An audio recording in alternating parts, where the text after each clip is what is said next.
सबक पहचान अछि। आसीन श्रद्धेय अतिथि जी सब, निष्पक्ष निर्णायक मंडल प्रतियोगी तथा एठाम उपस्थित संपूर्ण महानुभाव सबके हम श्री याज्ञवल्क्य के संस्कृत माध्यमिक विद्यालय में अध्ययनरत छात्र विवेक पाठक हार्दिक अभिनंदन करै छी। आइ एठाम हम सब उपस्थित छी सेहो हमरा लेल बड़ भागक बात अछि। एहि के लेल हम एहि कार्यक्रम के आयोजक संस्था मैथिली विकास प्रति हार्दिक कृतज्ञता प्रकट करै छी।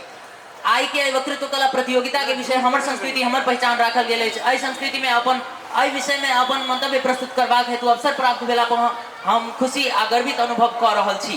राजर्षि जनक जतऽ हर चलने छल तथा माता सीता के गर्भ में रखनिहार पावन भूमि मिथिला अर्थात विदेह नगरी अछि। एहि मिथिला में रहनिहार के मैथिल कहल जाइत अछि। ताहि मध्य हमहूँ सब मैथिल नागरिक छी।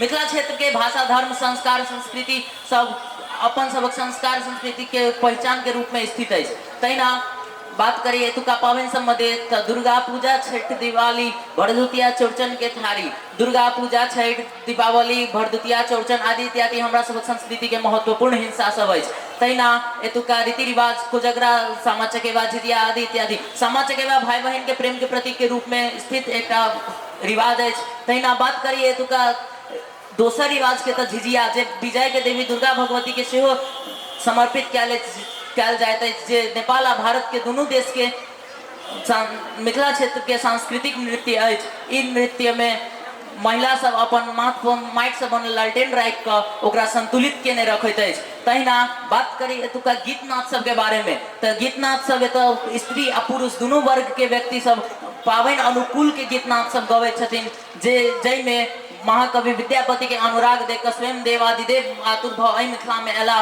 विद्यापति के मान बढ़ौलखिन। तहिना बात करी एतुका पहिरन के बारे में तो पहिरन एतऽ नारी के शोभा साड़ी अछि आ पुरुष के प्रधान पहिरन धोती कुर्ता गमछा पाग अछि।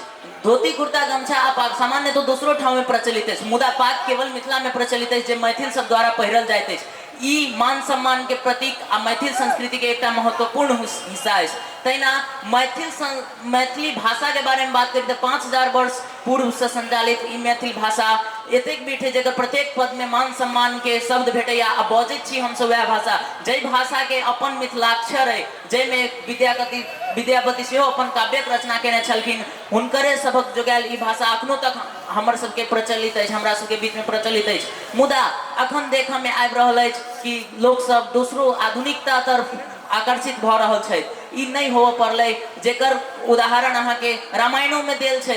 अपि स्वर्णमयी लंका नामी लक्ष्मण रोत से जननी जन्मभूमि स्वर्गाद अपि गरीयसी। जखन राम जी लंका के जीतलखिन तखन लक्ष्मण जी कहलखिन हे भ्राताश्री हम सब एते रह के अपन राजपाट शुरू करू। तक राम जी जवाब देलखिन जे नहीं, हमर सबके संस्कृति हमर सबके जननी आ जन्मभूमि स्वर्ग से सुंदर आ स्वर्ग से बड़का अछि, ओकरा छोड़ के हम सब एतऽ नहीं रह सकै छी, हम सब अपने अयोध्या में रहब। तहिना हम मैथिलोवासी से आशा करै छी कि विश्व के कोनो कोन में रहथिन कतबो सुविधा में रहथिन तो सब अपन संस्कार के संस्कृति के नहीं बिसरथिन। यदि जे बिसरलखिन तो जेना पानि के बिना माछक कोनो अस्तित्व नहीं रह जाइत अछि, तहिना हमर अहाँ के कोनो अस्तित्व नहीं रह जाइत अछि, नहीं रह जायत। तैं आउ सब मिलकर संकल्प करी जे हम सब अपन मिथिला संस्कृति के अनुसरण करैत एकरा उत्तरोत्तर संतति में सेहो हस्तांतरण करब। कियाकि एही मैथिल संस्कृति के कारण आइ हम सब विश्व ब्रह्मांड में परिचित छी। ताहि दुआरे हमर संस्कृति हमर पहचान अछि। एते कहैत हम संपूर्ण गोटे से विदा मांगैत एतऽ से विदा होबऽ चाहे छी। हालांकि 5 मिनट में मिथिला संस्कृति के बारे में वर्णन नहीं किया जा सकल अछि, लेकिन अपने सब के बीच में जे भेलै से हम प्रस्तुति केलिए। आगा के लेल धन्यवाद।